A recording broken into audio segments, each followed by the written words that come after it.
Welcome, in front of me is DELL G15 and in this video I will show you how to toggle USB wake support.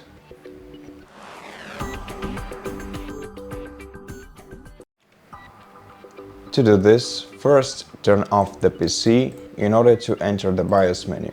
Wait until your device shuts down, and once it shuts down you'll have to turn it on by pressing the power button once and then repeatedly start clicking the F2 button in order to enter BIOS.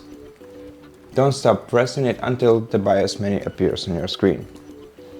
Once you see it, use the right arrow key to go to Advanced section, then scroll down to USB Wake Support option using down arrow button and press Enter to change the value. After you change the value, to apply changes, press F10 and Enter, and to discard changes, press Escape and Enter. And that's it. Thank you for watching this video. If you liked it, consider subscribing to our channel, leave us a like and a comment below. And I'll see you in the next one.